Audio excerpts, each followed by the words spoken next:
Bismillahirrahmanirrahim. Assalamualaikum warahmatullahi wabarakatuh. Alhamdulillahi rabbil alamin, arrahmanirrahim, maliki yaumiddin, iyyaka na'budu wa iyyaka nasta'in, ihdinas siratal mustaqim, siratal ladzina an'amta 'alaihim ghairil maghdubi 'alaihim waladdallin. Asyhadu an la ilaha illallahul malikul haqqul mubin wa asyhadu anna Muhammadan abduhu wa rasuluhu shadiqul wa'dil amin. Allahumma sholli ala Muhammadin wa ala alihi wa ashabihi ajmain. Amma ba'd. Subhanaka la ilma lana illa ma 'allamtana innaka antal alimul hakim. Rabbi shrah li sadri wa yassir li amri wahlul 'uqdatam min lisani yafqahu qawli. Sahabat dan Bapak Ibu yang saya cintai, yang saya hormati, kajian Masjid Ta'limul Huda yang insya Allah dirahmati oleh Allah Ta'ala.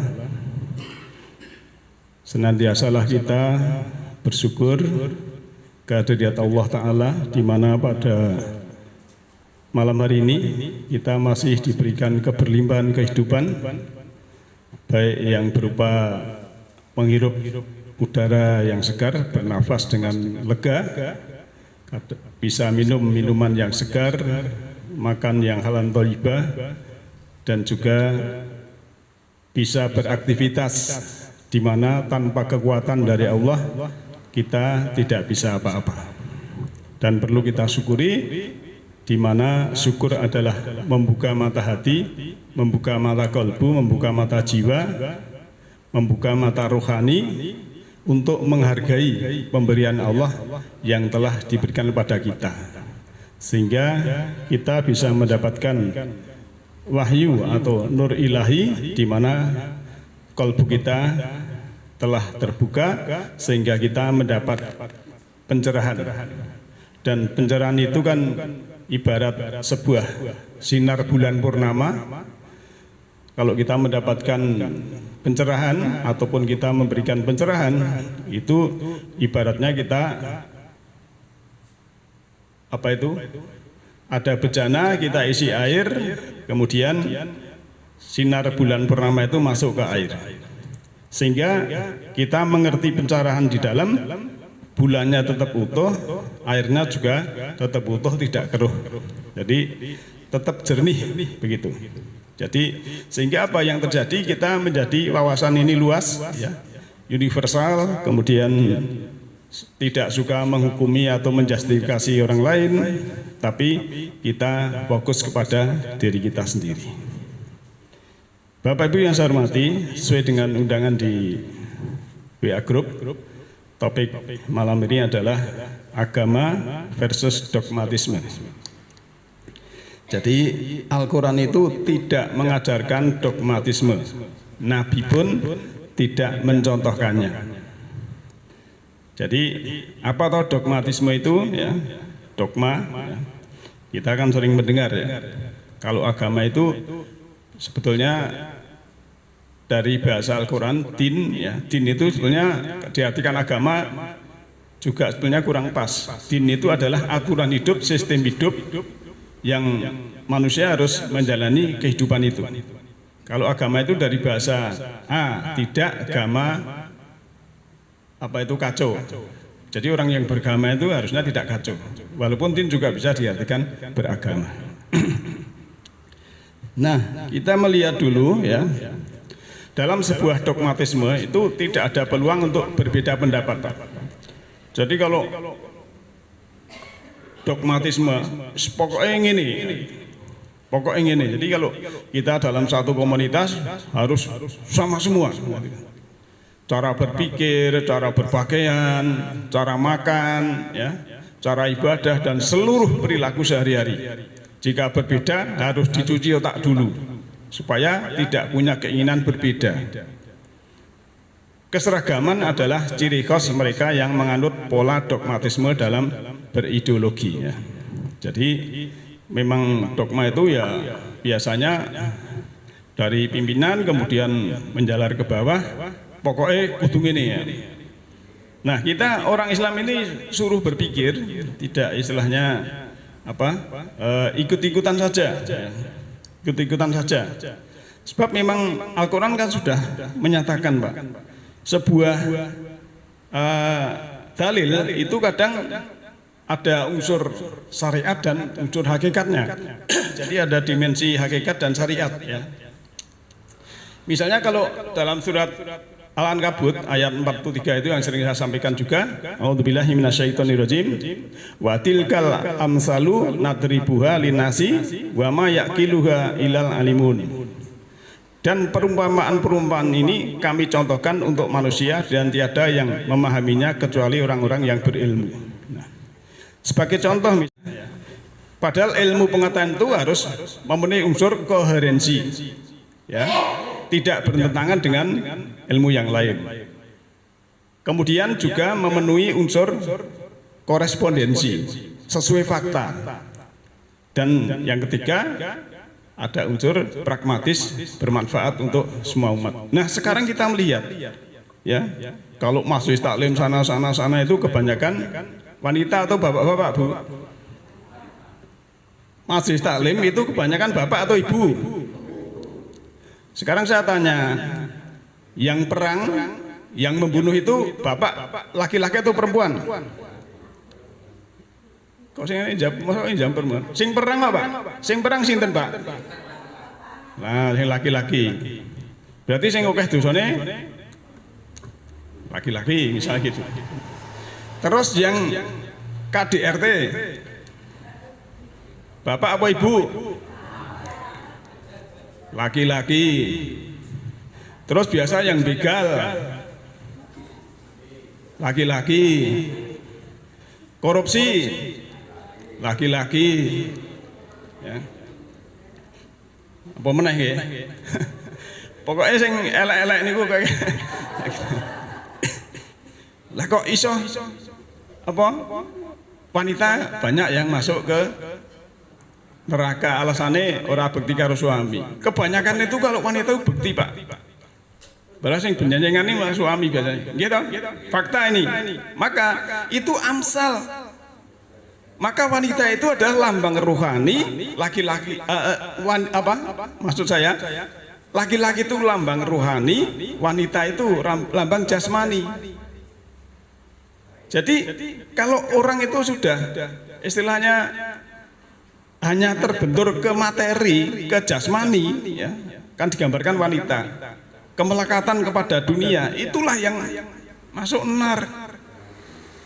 Karena laki-laki dilambangkan rohani, ya, maka dia tidak disebutkan kebanyakan. Contoh lagi misalnya, dalam sejarah ada sahabat mengundang makan, ya, Rasul dan lain-lain. Makanan ini tidak habis-habis. Loh, kok datang banyak lagi?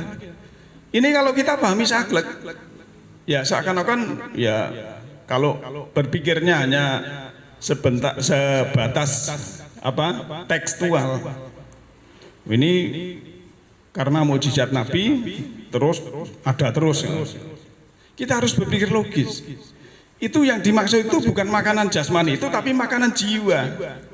Manakala Rasul itu memberikan makanan jiwa kepada sahabatnya, datang lagi yang ada makanan jiwa yang berhubungan dengan spiritual, rohani, itu tidak habis-habis, malah tambah terus Pak. Itu loh. Jadi sebetulnya ya jamuan-jamuan itu sebetulnya ya itu tadi makanan jiwa, termasuk misalnya kalau dalam surat apa 59 ya, itu kalau Quran diletakkan di gunung akan hancur. Ini amsal, maka tidak ada yang mengetahui amsal tadi kecuali orang yang berilmu. Ini energinya bukan, dan gunung itu ya lambang puncak kesadaran manusia. Manakala manusia ini sudah puncak kesadaran di atas, kesadarannya tinggi, ya, ini akan hancur luluh hatinya, itu akan menerima dengan ya Allah luar biasa ini. Petunjuk Allah Al-Quran itu energinya seperti ini. Jadi banyak sekali amsal, maka jangan sampai kita pokoknya ini. Kita harus berpikir, Pak. Karena apa?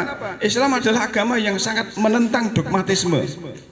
Islam tidak mengenal pemaksaan. Islam menghargai perbedaan karena semua itu memang fitrah manusia. Ya. Jadi Islam itu adalah tidak ada pemaksaan. Kita lihat dulu surat Rum ayat 30 ya. A'udzubillahi minasyaitonirrajim. Fa'akim wajhaka lidini hanifa fitratallahi allati fataron nasa 'alaiha la tabdilal li khalqillahi dzalikat dinul qayyim walakina aksaron nasi la ya'lamun. Fa'akim ini fi'il amr ya, dirikanlah atau hadapkanlah wajhaka wajahmu lidinihi untuk agama ya, untuk din ya, hanifa secara lurus, tegak, halus, fitrahullah. Fitrahnya Allah itu alati fatoron nasa alaiha. Fitrahnya itu ya, yang Allah itu sudah memitrahkan manusia atasnya. Maka dalam fitrah tadi la tabdila li khalqillah. Tidak ada perubahan pada ciptaan Allah. Dzalika dinul qayyim, yang demikian itu adalah agama yang tegak, agama yang kokoh.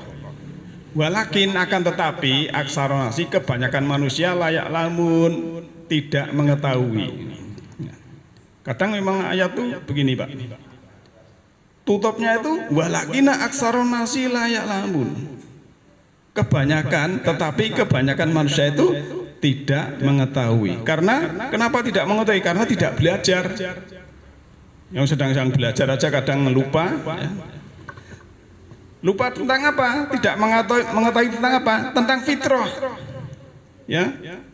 Karena kalau mengetahui tentang fitrah, ya, fitrah manusia itu ada perbedaan. Wong suami istri aja kan berbeda. Maka yang namanya perbedaan itu jangan ditandingkan tapi disandingkan. Perbedaan itu jangan diduelkan tapi diduetkan, Pak. Semua istri itu jangan ditandingkan. Ya, seperti kemarin kalau kamu rata rumat wecah desa lontang landung dadi opo sing istri ya. Namun saya dulu yang lamar itu juragan gede, anggota DPR, saya mau sama kamu itulah keblasuk. Misalnya gitu. Kalau itu ditandingkan, akhirnya yang terjadi tidak baik. Termasuk dalam masyarakat ini ada perbedaan, ya. Kadang satu agama saja kan macam-macam. Yang satu ikut ini, yang itu ikut ini, ya. Padahal Allah sudah memberikan. Apapun yang kamu pahami itu sudah ada furqonnya. Furqon itu pembeda, laboratorium kebenaran, ya. Mana yang benar, mana yang salah, itu labnya itu harus Al-Quran. Kan hudalinasi wabayinati minal huda wal furqon. Allah anzala furqon ya, menurunkan pembeda itulah kita menumbuhkan furqon yang ada di dalam ini. Maka ya, kalau namanya fitrah agama yang lurus, agama yang tegak, itulah yang harus kita ikuti dari Allah. Jangan kita masuk yang aksarunasi layak lamun itu. Tapi kita dapat mungkin sedikit tapi yang mengetahui. Maka kan dalam surat 69 itu kenapa orang yang beriman pada Al-Quran itu sedikit? Ya memang sedikit. Bahkan surat Al-An'am ayat 116 itu, kalau kamu mengikuti kebanyakan manusia, dia akan menyesatkan kamu dari jalan garis hukum Allah. Nah, dan di ayat ini ada latab dilali khalqillah, Pak. Tidak ada perubahan. Ya, sejak zaman dulu namanya manusia itu sifatnya seperti ini, kita ini. Cuma ada yang menumbuhkan kasih sayang, ya. Seperti topik kemarin itu kan Allah memberi modal kita namanya fitrah kasih sayang. Allah memberikan benih kasih sayang kepada semua sama. Nah, tinggal benih kita itu kita tanam di mana? Ada yang disimpan di laci, tidak tumbuh. Dibuang di pinggir jalan, kena angin, tidak tumbuh. Ada dibuang di semak belukar, tumbuh tapi tidak kalah dengan semak-semak.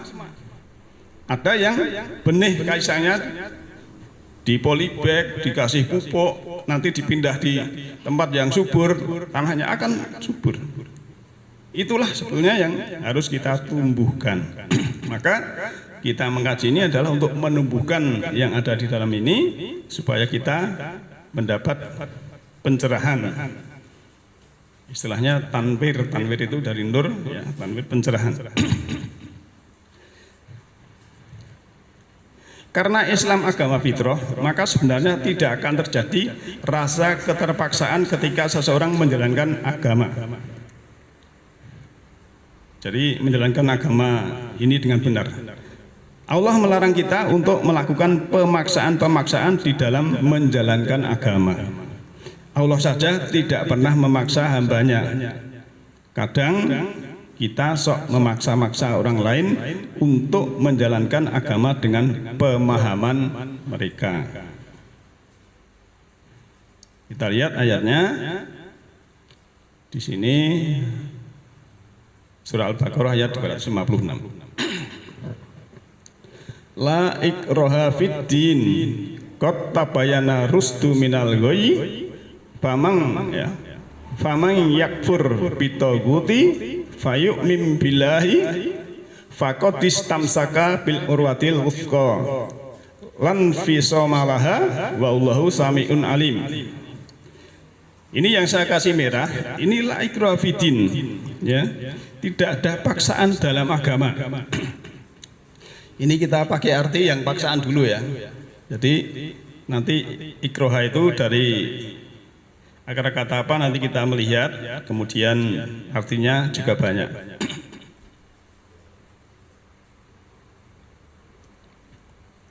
Lantas ya, kode artinya sungguh. Tabayyana rusdu. Telah jelas. Jadi arusdu itu bisa berarti kesadaran, bisa berarti kebenaran, bisa berarti kecerdasan.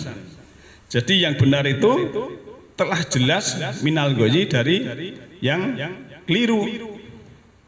Faman, maka barang siapa yakfur, ya, menutup diri atau mengingkari. Kafir itu mengingkari atau menutup, ya, bitogut dengan togut.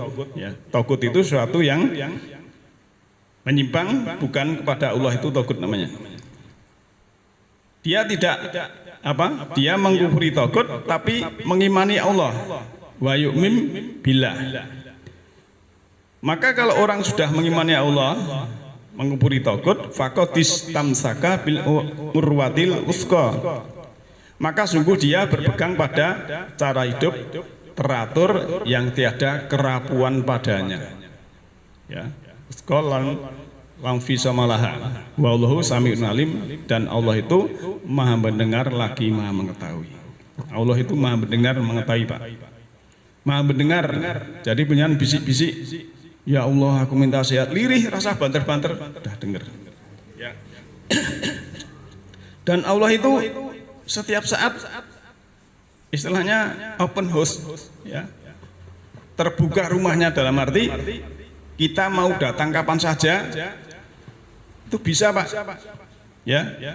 Kadang kalau kita mau menemui manusia, ya, mau nyari saya pagi-pagi, wah ini baru bowes, agak siang dicari, wah ini kulaan. Misalnya itu manusia. Ya, baru dicari, wah ini istirahat. Nah, sing arep nemoni bingung. Sore bengi digoleki, wah ini yang Nurul Huda. Goleki sedina urung ketemu, Pak. Itu manusia. Tapi kalau Allah kapan saja setiap saat kita mau curhat, ya, mau memanggil, mau menyeru, mau doa dan lain sebagainya itu ada. Ini loh. Maka kadang kita itu wah, ada sesuatu beban dianggap Allah tidak memberi kekuatan. Maka kalau kita punya kekuatan, sehat, rezeki lancar, itu kita harus kembali pada Allah. Tuh, ini karena pertolongan Allah. Jangan merasa seperti Qarun, saya kaya ini kan karena kepintaran saya. Nanti akan akhirnya tidak baik kalau kita menyombongkan diri. Nah, jelas sekali Pak, la ikraha fiddin, tidak ada paksaan dalam agama. Jadi kalau kita misalnya, saya analogikan begini, ada bayi lahir di luar negeri sana yang 99% itu agamanya beda dengan kita. Terus bayi ini mengikuti agama orang tuanya. Apakah ini salah? Terus kita menghakimi, wah itu begini, itu salah dan lain sebagainya. Itu kita jangan dulu, harusnya memang ya si bayi itu kalau memang orang tuanya ya bisa aslama secara hakikat, siapa tahu Allah itu Maha Pengasih, Maha Penyayang. Maka dalam kita beragama ini ya la ikraha fiddin. Nah, sekarang kalau ini diartikan paksaan, ikraha itu bisa berarti kebencian. Kalau ada ayat begini, waladzi arsala rasulahu bil huda wa dinil haq liyudhhirahu ala dini kullihi walau karihal musyrikun. Tutupnya ayat walau karihal musyrikun. Dari akar kata yang sama, ikraha kebencian, kariha itu benci. Jadi Allah telah mengutus seorang rasul ya. Kemudian tutup ayatnya walaupun orang-orang musyrik benci, ya, kariha benci. Maka ada yang memahami la ikraha fiddin itu tidak ada kebencian dalam agama. Berarti kalau dipahami, kalau kita masih ada kebencian, berarti kita belum beragama. Ini juga bisa masuk akal juga. Maka ya keterangannya kota bayana rusdu minal sebenarnya yang jelas, yang baik, yang rusdu, yang kesadaran itu telah jelas dari yang keliru. Maka tugas kita harus mengingkari togut, iman kepada Allah. Nah, iman kepada Allah itu bukan wah aku percaya Gusti Allah. Harus kenal dulu ma'rifatullah, kenal nih ya. Kan ada orang merasa punya Tuhan, punya Allah tapi masih suka menggunjing, menjelekkan orang lain, bermusuhan, ya. Kemudian menjelek-jelekkan, mencari kejelekan orang lain, bahkan menjustifikasi, menghukumi orang lain. Ini Tuhannya Tuhan yang mana? Apalagi merusak punya rumah orang. Nah, ini kan harus diteliti dulu imannya kepada Allah itu Allah yang mana. Maka kuncinya ma'rifatullah itu sangat penting, mengenal Allah itu sangat penting. Caranya salah satunya adalah mengenal diri kita sendiri ya. Kalau kita sudah mengenal diri sejati kita ya, insya Allah kita akan mengenal Allah yang sungguhnya. Tapi kadang kan manusia jarang yang mengenal dirinya Pak. Sehingga pikirannya ini yang menjadi driver kesadarannya, rohnya yang asli manusia, roh ini diabaikan, sehingga yang ada hanya ego ya, nuruti pikiran, nurutan hawa nafsu. Tetapi kalau di dalam ini sudah tahu dirinya, oh ternyata saya ini aslinya adalah makhluk rohani, makhluk langit yang diberi fasilitas tubuh oleh Allah, casing ini, kendaraan ini untuk mengantarkan roh tadi dalam keadaan suci menghadap Allah nanti. Ini jarang yang bisa memahami dirinya sendiri, sehingga ada kesadaran, tapi kadang sadarnya sudah terlambat. Sadar tapi sudah di ujung kehidupan. Nah ini kan kasihan.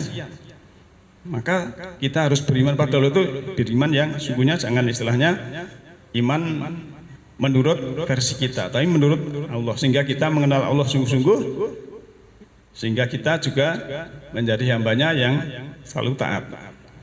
Nah, kita lanjut. Karena tadi tidak ada paksaan dalam agama, surat Yunus ayat 9 ya. Memang Allah itu menciptakan perbedaan, Pak. A'udzubillahi minasyaitonirrajim. walau sya'a rabbuka ya, la amana man fil ardi kulluhum jami'a ya, afa anta tukrihun nasa kata yakunu mu'minin. Kalau Robmu ya, menghendaki, walau sya'a, sekiranya atau kalau sya'a menghendaki, Robbuka, Tuhan engkau atau Rob engkau ya, la amana man fil ardi, semua akan beriman orang-orang yang ada di bumi ini, kulhum semuanya, jami'ah ya. Jadi tiap-tiap orang yang ada di bumi itu kalau Allah menghendaki ya, bisa menjadi orang beriman semua ya. Maka apakah kamu tidak memaksa manusia supaya mereka menjadi orang-orang yang beriman semuanya ya? Maka sebenarnya Allah bisa, tapi Allah tidak menghendaki semua beriman, karena ayat yang lain dalam surat Al-Kahfi ya, ayat 29, mau iman berimanlah, mau kafir kafirlah.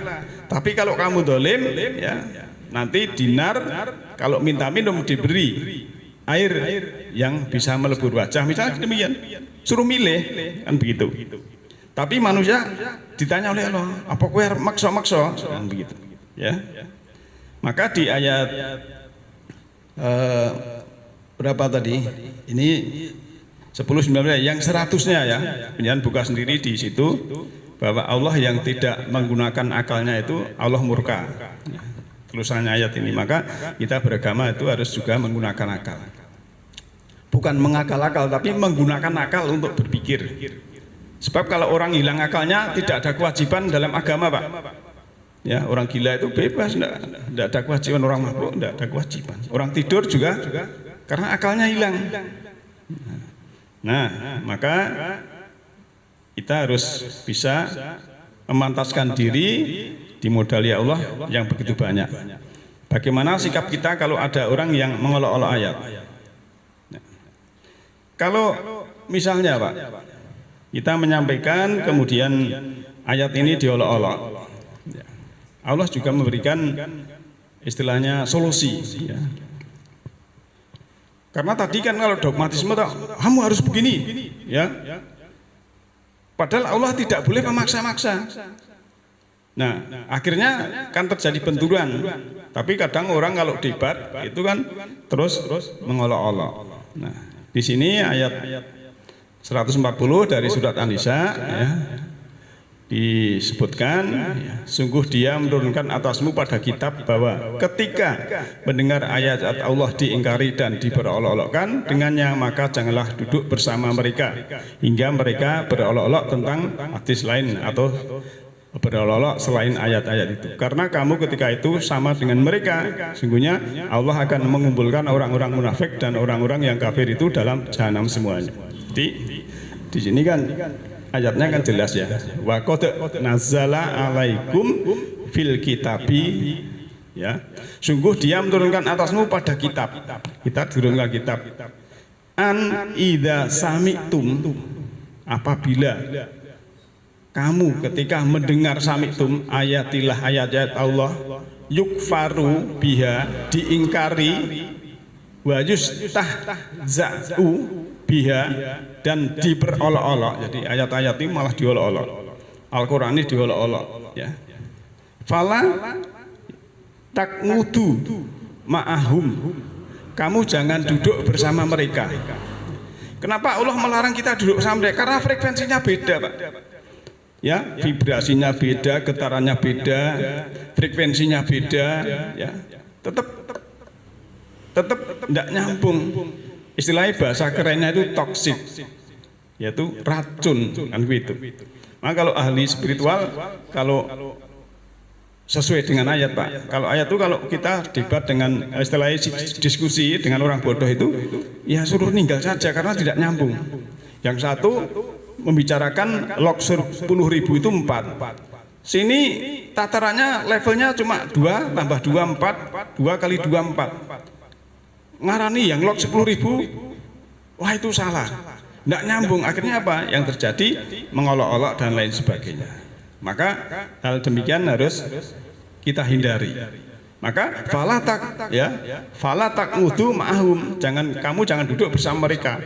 Kata sehingga yahudu fi hadisin ghairihi, sehingga mereka itu ya membicarakan ya hadis atau berita yang lain yang bukan ayat.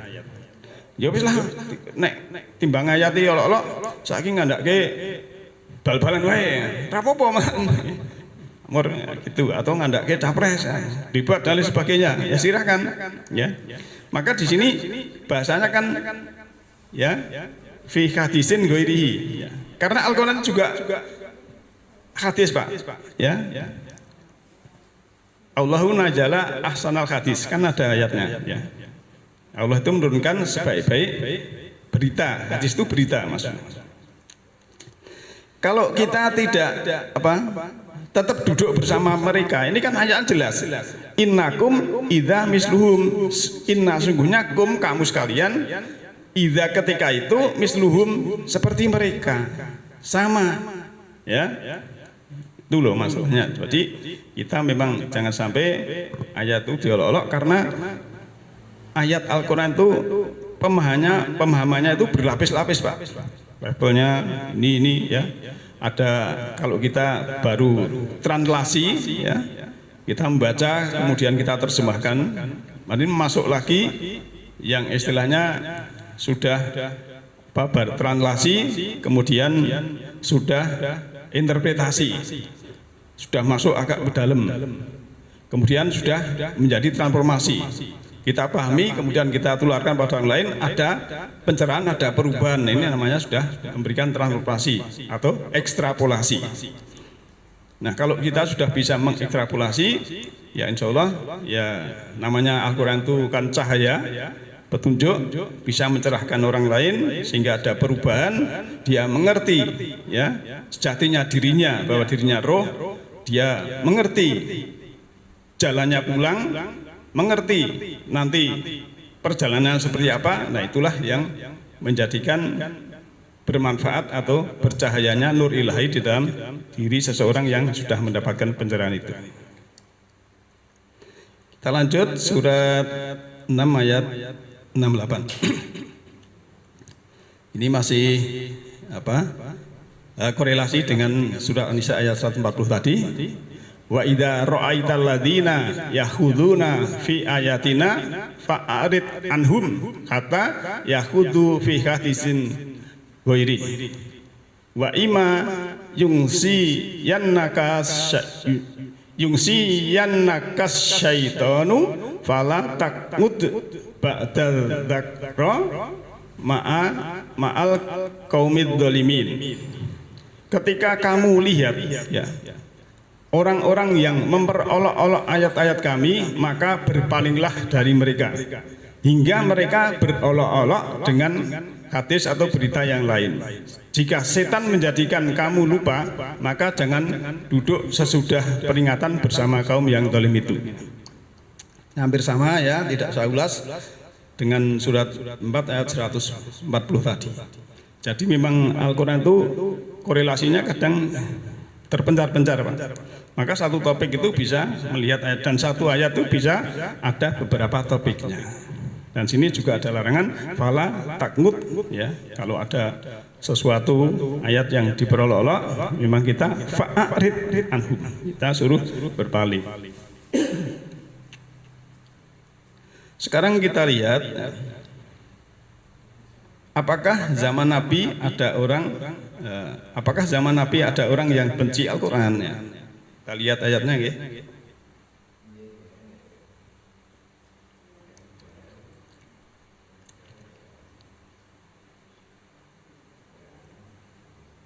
Di sini ada ya, jahiliyah adalah kaum yang enggan menggunakan akal pikiran, tidak mau diajak berpikir dan lebih memilih percaya saja tanpa bertanya apa dan kenapa, lebih betah bodoh dan dibodohi, lebih nyaman hidup di masa lalu dan tidak mau diajak maju.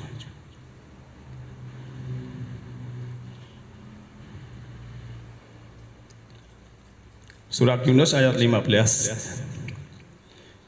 A'udzubillahi minasyaitonirrajim. Wa idza tutsla alaihim ayatuna bayyinatin Qala alladzina la yarjuna liqa'ana ya. Ati bi Qur'anin ghairi hadza au badilhu. Dan apabila ditilawahkan kepada mereka ayat-ayat kami yang nyata, tutla itu ditilawahkan Pak. Orang-orang yang tidak mengharapkan pertemuan dengan kami berkata, datangkanlah Al-Quran yang lain dari ini atau gantilah dia. Jadi zaman Nabi itu sudah ada ya. Orang itu kalau disampaikan Quran itu mbok liyane wae, ganti saja kan begitu. Ada au badal. Jadi bi Qur'anin ghairi hadza. Ojo iki ganti wae.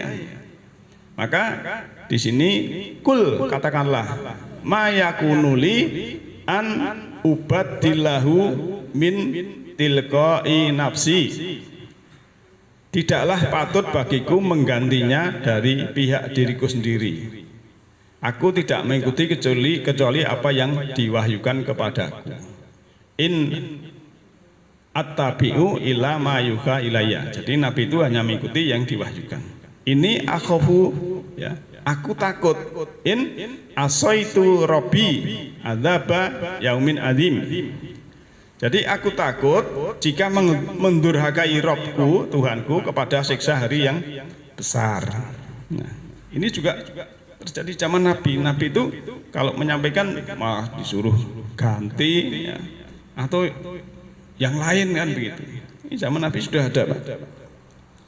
Maaf ya Bapak Ibu, mungkin ayat-ayat yang beginian itu penjelasan ngaji ke masjid besar atau yang ceramah yang mungkin tidak disampaikan, tapi kita ngaji yang khusus ini mungkin agak ya mendalam ya. Memang kita kuncinya kita berhati-hati dalam menerima informasi dan kita harus menggunakan pikiran untuk mana yang logis, mana yang benar, mana yang hak.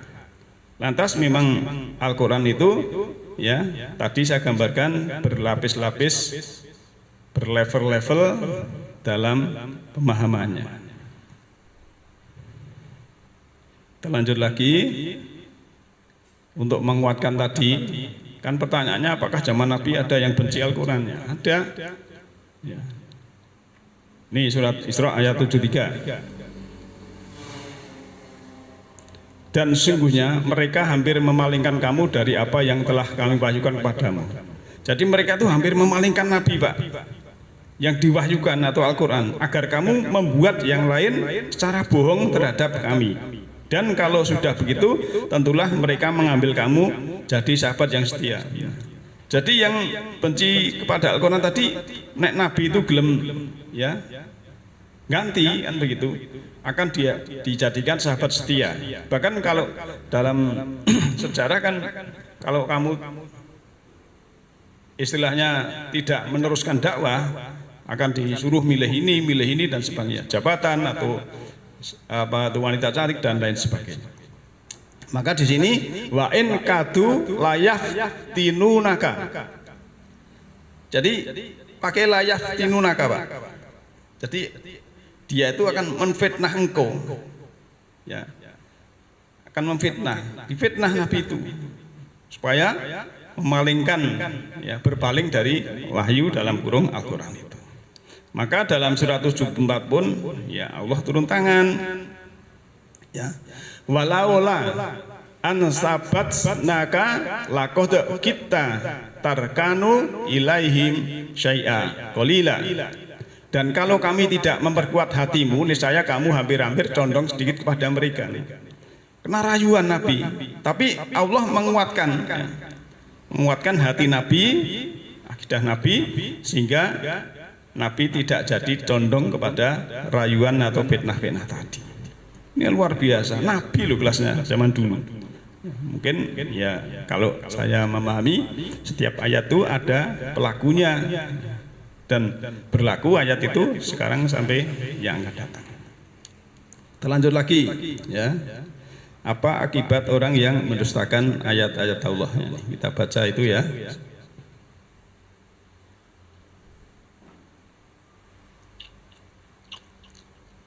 Ini ada mim ya. Banyak yang salah jalan tapi merasa tenang karena banyak teman yang sama-sama salah. Beranilah menjadi benar meskipun sendirian. Kalau basa Jawa ngluruk tanpa bolo, ngalah tanpa ngasorake, kan begitu ya. Jadi rasa yang kebenaran itu rasa ukeh-ukeh rame-rame ya. Misalnya ibaratnya tadi ya, kalau ada analogi orang memet iwak neng kali pas singgon kene iki ukeh ya. Kan dhewe kan ya ora apa-apa kan gitu kan gitu. Rasa kudu ukeh-ukehan. Surat 10 Yunus ayat 17 ya. Tadi kan pertanyaannya seperti itu. Maka faman atlamu mimman iftara 'alallahi kadziba au kadzaba bi ayatihi innahu la yuflihul mujrimun. Siapakah yang lebih zalim dari orang-orang yang mengadakan kedustaan atas Allah atau mendustakan ayat-ayatnya? Tidaklah akan menang orang-orang yang berbuat dosa. Jadi orang yang paling zalim, paling gelap, paling menganiaya itu adalah orang yang ya mengada-ada kedustaan Allah. Ya, bukan dari Allah, ini loh dari Allah, nah, misalnya demikian. Ya, dusta atas Allah. Nah, kita harus berhati-hati. Kita lanjut dulu, langsung aja. Ya. Surat 3 ayat 11. Ya. Seperti keadaan kaum Firaun dan orang-orang sebelum mereka yang mendustakan ayat-ayat kami. Lalu Allah menyiksa mereka lantaran dosa-dosa mereka dan Allah memberi balasan yang sangat. Ya. Zaman dulu tadi kan tabdila li qolillah. Jadi Allah itu tidak merubah ya istilahnya sunatullahnya. Sekarang bolehkah menghakimi golongan lain? Ya jawab menurut Al-Quran tidak boleh. Ya. Kalau ada perbedaan pemahaman kita tidak boleh Pak. Walah levelmu itu baru 4x4 belum lock, jangan ya, jangan. Jadi yang mulia Allah, kita tidak boleh menilai rapot, memberi nilai rapot orang lain. Biar orang itu berjalan dengan kehidupan sendiri. Toh kalau dia salah, yang karmanya atau balasannya yang memikul mereka sendiri. Yang penting kita fokus hati-hati kepada diri kita sendiri, jalan di dalam garis hukum Allah dengan benar. Nah, ini yang sering saya sampaikan juga berulang-ulang ya, surat 6 ayat 159. Karena apa? Kebanyakan orang itu kalau ada perbedaan kemudian menjustifikasi. Ya, innalladzina faraqtinahum wa kanu syi'an lasta minhum fi syai'. Innama amruhum ilallahi summa yunabbi'uhum bima kanu yaf'alun. Sesungguhnya ya, innalladzina faraqtinahum, sesungguhnya orang-orang yang memecah belah agamanya ya, wa kanu syi'an, dan mereka menjadi bergolongan, lasta minhum fi syai', tidak ada sedikit pun tanggung jawabmu kepada mereka. Innama amruhum ilallah, sesungguhnya urusan mereka hanyalah terserah kepada Allah. Kamu jangan ikut campur, kan begitu ya. Summa yunabiuhum bima kanu yaf'alun. Kemudian Allah akan memberitahukan kepada mereka apa yang telah mereka perbuat. Nah, ini ya, jangan sampai ada perbedaan kemudian wah diserang dan lain sebagainya, itu nanti kan menyalahi ayat ini. Jadi Bapak Ibu sekalian, kita tidak boleh mengisi nilai rapot orang lain. Kita fokus pada diri kita sendiri. Apa risiko kalau menyampaikan bukan ayat dan ternyata bertentangan dengan ayat? Ini pertanyaan ya. Jawabnya di sini ya, surat 16 ayat 25. Liyahmilu auzarahum kamilatan yaumal qiyamah wa min auzaril ladina yudillunahum bighairi ilm.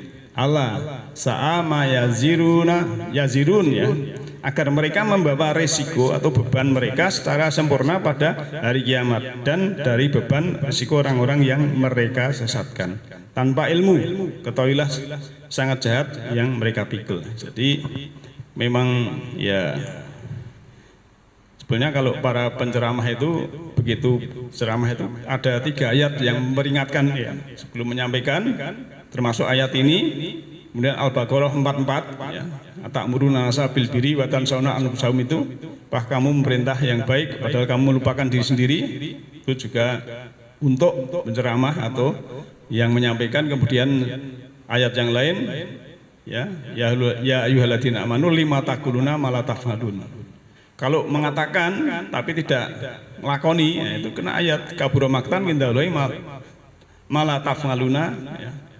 Dosa besar apa yang kamu katakan, matakluna malah tafngalun, yang tidak kamu kerjakan. Maka agama itu agama praktek, ya.